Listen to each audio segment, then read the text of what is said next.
Վերջին 3 տարիների ընթացքում Երևանում տնկվել է ավելի քան 25,000 արժեքավոր ծառատեսակ։ Քաղաքում այժմ իրականացվում են ծառերի, հատկապես թեղիների փոխարինման աշխատանքներ։ Թեղիները Երևանում տնկվել են 1940-ից 50-ական թվականներին, արագ կանաչապատման համար։ Այն ժամանակ նախատեսված էր ներմուծել նաև սոսի և կաղնի, սակայն ֆինանսական միջոցները չեն բավականացրել։ Որպես հեշտ լուծում որոշվել է Իջևանի Թեղուտ կոչվող տարածքից Երևան բերել թեղիներ։ Կանաչապատում և շրջակա միջավայրի պահպանություն հողակի տնօրեն Արմեն Բեգոյանի խոսքով թեղիները նախատեսված էին որպես ժամանակավոր լուծում։ Ըստ նրա, այդ ծառերի կենսունակության միջին տարիքը մոտ 40-ից 50 տարի է, մինչդեռ այժմ դրանք շուրջ 70 տարեկան են։ Ռադար Արմենիայի հետ զրույցում Բեգոյանը նշեց, այժմ մասնակի փոխարինվում են Ամիրյան, նաև Պրոշյան և Պարոնյան փողոցների ծառերը։ Մեր ծրագրով ունենք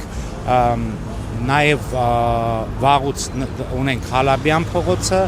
ինչպես նաև Կևյան փողոցը և ցանկություն ունենք Միասնիկյան փողոցի համար, բայց այս պահին հստակ կարող ենք ասել, որ փոխարինման աշխատանքներ լինելու են Ամիրյան և Պրոշյան և Պարոնյան փողոցներում։ Հալաբյան փողոցը մի քիչ կասկածելի է, կապված մեր հարևան երկրում Իրանում տեղի ունեցող վիճակի հետ, տնկայունի ներկրման բարդություններ ունեն շահող կազմակերպությունները, որի մասին արդեն տեղեկացրել են։ Եթե հնարավոր լինի քիչ թե շատ գարնանային ամիսներին, մինչև դրանց կանաչումը, այսինքն եթե մինչև մարտի վերջ հնարավոր եղավ տնկայունի մատակարարումները, ապա Հալաբյան փողոցն էլ այս գարուն կսկսենք։ Ըստ Արմեն Բեգոյանի, թեղիների սաղարթը որդերի պատճառով սկսել էր վերանալ։ Այս ծառերը ձմեռելու վայր են վնասատու միջատների համար, որոնք հետագայում տարածվում են քաղաքի ամբողջ կանաչ զանգվածի վրա։ Բեգոյանի խոսքով հիմա դրանց փոխարեն տնկվում են ուրիշ ծառեր։ Այստեղ Սաֆորա ճապոնական, Ամիրյանում ուրեմն կատալպա շատ նորից մեծ ու գեղեցիկ ծաղկող ծառեր են, իսկ Հալաբյան փողոցում տնկելու ենք, առաջի անգամ փորձարկելու ենք մեկու մեջ մեխանիզմը, մեկ հատ սոսի, մեկ հատ հուդայածառ, մեկ հատ սոսի, մեկ հատ հուդայածառ,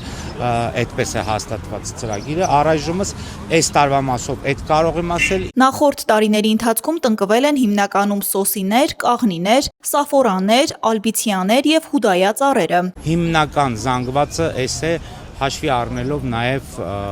բնակլիմայական պայմաններ, գլոբալ տաքացում և որոշ վայրերում մենք ջրի խնդիր ունենք, նաև ընտրվել են օրինակ հուդայածառը շատ չորադիմացկուն, ալբիցիան շատ չորադիմացկուն ծառեր են, այն վայրերում, որտեղ մասնագետները նպատակահարմար են գտել, այդ փողոցները կարող եմ ասել զարդարվել են այդ ծառատեսակներով։ Արմեն Բեգոյանի խոսքով Հալաբյան Պարոնյան փողոցում կա 51 ծառ, որոնք նախատեսվում է փոխարինել և դրանցից 21-ը 3 արդեն հեռացվել է։ Ընդհանուր առմամբ կհատվի մոտ 100 ծառ, բայց փոխարենը կտնկվի ավելի քան 120-ը։ Ըստ նրա, ոչ միայն հատված ծառերի փոխարեն են տնկում, այլև լրացնում են նախկինում դատարկ մնացած բնաբաժակները։ Բեգոյանի համոզմամբ փոխարինվող ծառերը դրական ազդեցություն կունենան օդի որակի վրա։ Ինչքան ծառի սաղարթը մեծ, ինչքան տերևային մակերեսը մեծ, այնքան ֆոտոսինթեզի մակերեսը մեծ, այնքան փոշու կլանումը մեծ, այնքան վնասակար գազելի կլանումը մեծ և մաքուր օդի տալը ավելի մեծ։ Ուրեմն մենք պետք է ուշադրություն դարձնենք ծառերի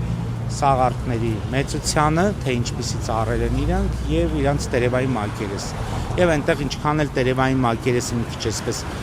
բարխատիստնի լինի, այնքան ավելի լավ, ուրեմն փոշու կլանման մակերեսն էլ է մեծ։ Արմեն Բեգոյանի դիտարկմամբ փողոցային տնկարկները հիմնականում նախատեսված են աղմուկի նվազեցման, փոշու կլանման և ստվեր ապահովելու համար։ Ըստ նրա, արդեն հիմնվել է 7 ուրբան անտառ։ Դրանք նախատեսված են փոշին կլանելու և օդի ֆիլտրացման համար, հանդիսանում են Երևանի հիմնական թոքերը և ապագայում ևս այդ դերը կունենան։ Լիլիթ Աբրահամյան, Ալվարդ Բաղդասարյան, Մանուել Ստեփանյան, Ռադար Արմենիա։